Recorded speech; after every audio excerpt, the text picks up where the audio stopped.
اعوذ باللہ من الشیطان الرجیم، بسم اللہ الرحمن الرحیم۔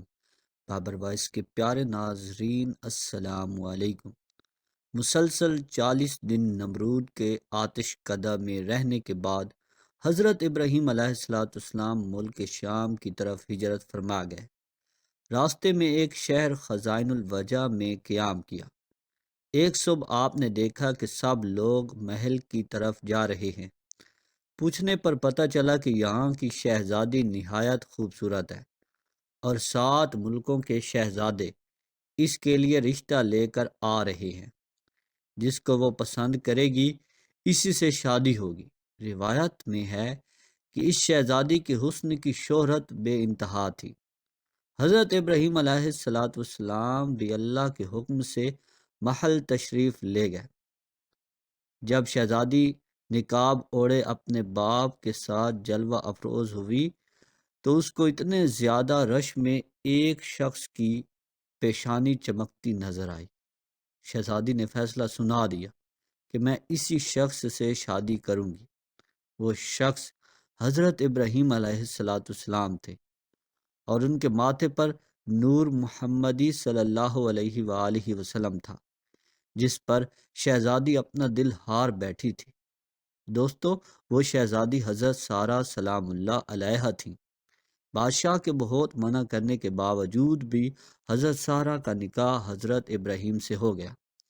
بادشاہ اس لیے منع کرتا رہا کہ یہ مسافر ہے اور اس کے پاس دولت بھی نہیں ہے۔ خیر، شادی کے بعد بادشاہ نے بے انتہا جانور، دھن دولت اپنی بیٹی کو دے کر روانہ کیا، اور پھر حضرت ابراہیم علیہ السلام نے اپنی بیوی حضرت سارہ سلام اللہ علیہا کو لے کر مصر کی طرف ہجرت کی۔ مصر میں اس وقت قبطیوں کی حکومت تھی، اور یاد رہے کہ قبطیوں کے ہر بادشاہ کو فرعون کے لقب سے پکارا جاتا تھا۔ کچھ لوگ سمجھتے ہیں کہ فرعون خاص اس بادشاہ کا نام تھا جو حضرت موسیٰ علیہ السلام کے زمانے میں تھا، جبکہ فرعون کسی بھی بادشاہ کا نام تاریخ میں نہیں رہا۔ فرعون ایک لقب ہے جو کہ قبطیوں کے تمام بادشاہوں کے لیے بولا جاتا تھا۔ اس وقت عمرو بن امرتی القیس وہاں کا فرعون بادشاہ تھا۔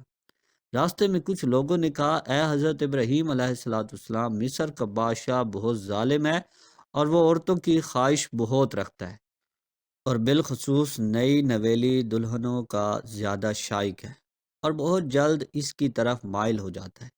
اس کے راستے پر 10 آدمی متعین رہتے ہیں۔ جو کوئی مال و اسباب مصر لے جاتا ہے تو اس کو پکڑ کر اس سے مال کا محصول لیتا ہے، اور اگر کوئی سوداگر عورت کو ساتھ لے جاتا ہے تو وہ اس عورت کو اس سے چھین لیتا ہے۔ یہ سن کر حضرت ابراہیم علیہ السلام بے حد پریشان ہوئے، کیونکہ وہ جانتے تھے کہ میری بیوی سارہ جیسا حسن اس پورے جہاں میں اس وقت نہیں ہے۔ لیکن خیر، یہ ہجرت اللہ کے حکم سے تھی، اس لیے آپ نے سفر جاری رکھا۔ ادھر دوسری طرف فرعون مصر کو پہلے ہی اطلاع مل چکی تھی کہ ایک آدمی انتہائی خوبصورت لڑکی کے ساتھ مصر کی طرف رواں دواں ہے۔ چنانچہ اس نے پہلے ہی اپنے فوجی دستے کو حکم دے رکھا تھا کہ جیسے ہی یہ لوگ مصر کی حدود میں داخل ہوں، ان کو میرے پاس لے آنا۔ بس جیسے ہی حضرت ابراہیم مصر پہنچے تو فرعون کے فوجیوں نے آپ کو گرفتار کر لیا اور محل میں لے آئے، اور محل کے سب سے خوبصورت کمرے میں ان کو ٹھہرا دیا۔ بادشاہ ان کے حسن کے بارے میں اپنے کرندوں سے آگاہ ہو چکا تھا۔ اس کی نیت جو پہلے ہی خراب تھی، وہ اب اس کا ارادہ اور زیادہ برا ہو گیا۔ اب اس نے حکم دیا کہ اس لڑکی کو نہلا دھلا کر لباس فاخرہ پہنا کر میری خلوت گاہ لے آؤ۔ ملعون کے حکم کی تکمیل کی گئی۔ جب حضرت سارہ کو تیار کر کے فرعون کی خلوت گاہ میں پہنچا دیا گیا تو آپ وہاں پر اللہ کے حضور عبادت میں مصروف ہو گئے۔ صحیح بخاری کی حدیث نمبر 2217 میں یہ واقعہ تفصیل سے درج ہے۔ چنانچہ فرعون خلوت گاہ پہنچا اور حضرت بی بی سارہ سلام اللہ علیہا کی عبادت ختم ہونے کا انتظار کرنے لگا۔ حدیث پاک کے الفاظ ہیں کہ حضرت بی بی سارہ سلام اللہ علیہا نے اللہ پاک سے یوں دعا کی، اے اللہ، اگر میں تجھ پر اور تیرے رسول ابراہیم علیہ السلام پر ایمان رکھتی ہوں، اور اگر میں نے اپنے شوہر کے سوا اپنی شرمگاہ کی حفاظت کی ہے، تو مجھ پر ایک کافر کو مسلط نہ کر۔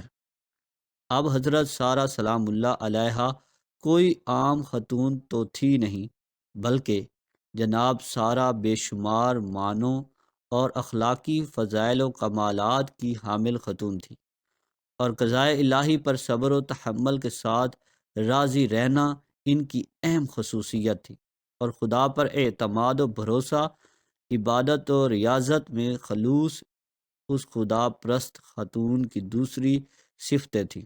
اگرچہ آپ شادی سے پہلے ایک بہت ہی مالدار خاتون تھیں، لیکن حضرت ابراہیم سے شادی کے بعد بے پناہ مصائب و آلام برداشت کیے، اور اس راہ میں نہایت صبر و تحمل اور خدا پر مکمل اعتماد کے ساتھ زندگی میں پیش آنے والی مشکلات کو سر کیا۔ اللہ نے آپ کی ہر دعا قبول فرمائی تھی۔ چنانچہ جب نماز پڑھ کر آپ کھڑی ہوئیں تو فرعون گندی نیت سے آگے بڑھنے لگے۔ حضرت سارہ پیچھے ہٹنے لگی اور ٹھوکر کھا کر بستر پر جا گرا۔ یہ دیکھ قبطیوں کا بادشاہ ہنس پڑا اور برہنہ ہونے لگا۔ بس اللہ پاک کا عذاب شروع ہو گیا اور اس کے پاؤں زمین میں دھنسنے لگے۔ یہ دیکھ کر بادشاہ کانپنے لگا اور معافی مانگنے لگا، تو سارہ رضی اللہ تعالی عنہ نے اللہ کے حضور میں دعا کی کہ اے اللہ، اگر یہ مر گیا تو لوگ کہیں گے کہ سارہ نے مارا ہے۔ چنانچہ وہ پھر چھوٹ گیا۔ جیسے زمین نے اس بادشاہ کو چھوڑا تو وہ دوبارہ سارہ رضی اللہ تعالیٰ عنہ کی طرف بڑھا۔ سارہ رضی اللہ تعالیٰ عنہ پھر سے دعا کی، اے اللہ، اگر میں تجھ پر اور تیرے رسول پر ایمان رکھتی ہوں اور اپنے شوہر ابراہیم علیہ السلام کے سوا اور ہر موقع پر میں اپنی شرمگاہ کی حفاظت کی ہے، تو مجھ پر اس کافر کو مسلط نہ کر۔ چنانچہ وہ پھر تھرایا، کانپا اور اس کے پاؤں زمین میں دھنس گئے۔ بادشاہ پھر سے معافی مانگنے لگا، تو سارہ رضی اللہ تعالی عنہا نے پھر وہی دعا کی کہ اے اللہ، اگر یہ مر گیا تو لوگ کہیں گے کہ اسی نے مارا ہے۔ اب دوسری مرتبہ یا تیسری مرتبہ بھی وہ بادشاہ چھوڑ دیا گیا۔ آخر بادشاہ نے اپنے درباریوں کو بلایا اور کہنے لگا کہ تم لوگوں نے میرے پاس غلط لڑکی کو بھیجا ہے۔ کہ اس نے اپنی بیٹی اجرجو بعد میں حضرت ہاجرہ سلام اللہ علیہا کے نام سے مشہور ہوئی، کو حضرت سارہ کے حوالے کر دیا اور کہنے لگا کہ میں چاہتا ہوں کہ یہ تمہاری کنیز بن کر رہے اور آپ جیسی ہی پاک باز بن جائے۔ پھر بہت ساری مال و دولت کے ساتھ بادشاہ نے اپنی بیٹی اور حضرت سارہ کو رخصت کیا۔ پھر حضرت سارہ حضرت ابراہیم کے پاس آئیں اور سارہ معاجرہ سنایا۔ چنانچہ حضرت ہاجرہ نے ابراہیمی گھرانہ میں پوری تربیت حاصل کی، اور 85 سال کی عمر میں جب کہ آپ اولاد سے مایوس ہو رہے تھے، حضرت سارہ نے ان سے خود کہا کہ ہاجرہ سے شادی کر لو، شاید اللہ پاک انہی کے ذریعے تم کو اولاد عطا کرے۔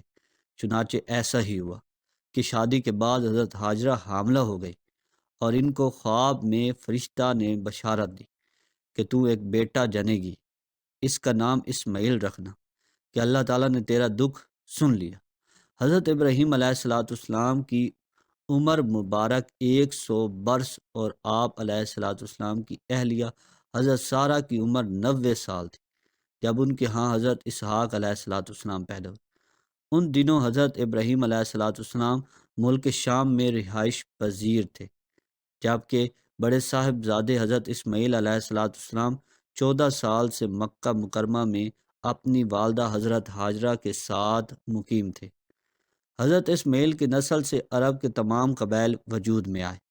حضرت اسماعیل علیہ السلام کی اولاد میں خاتم النبیین حضرت محمد مصطفیٰ صلی اللہ علیہ وآلہ وسلم دنیا میں رونق افروز ہوئے، جبکہ حضرت اسحاق سے حضرت یعقوب علیہ السلام پیدا ہوئے، جنہیں اسرائیل بھی کہا جاتا ہے، اور اس لیے ان کی نسل کو بنی اسرائیل کہتے ہیں۔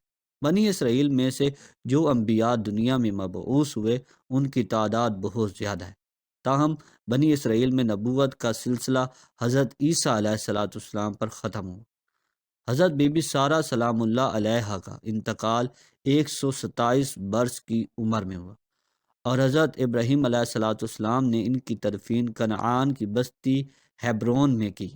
آئیں اب مل کر دعا کرتے ہیں کہ وہ ہماری بہنوں، ماؤں اور بیویوں کو حضرت بی بی سارہ سلام اللہ علیہا جیسی پاک دامنی نصیب فرمائے۔ اے اللہ پاک ہمارے گناہوں کو معاف فرما دے اور ہم پر وہ بوجھ نہ ڈال کہ جس کو اٹھانے کی طاقت ہم میں نہیں۔ آج کی ویڈیو آپ کو کیسی لگی ہے؟ کمنٹ باکس میں اپنی رائے کا اظہار اللہ تعالیٰ کے 99 ناموں میں سے ایک نام لکھ کر ضرور کریں، اور ہمارے چینل بابر وائس کو ضرور سبسکرائب کریں۔ والسلام۔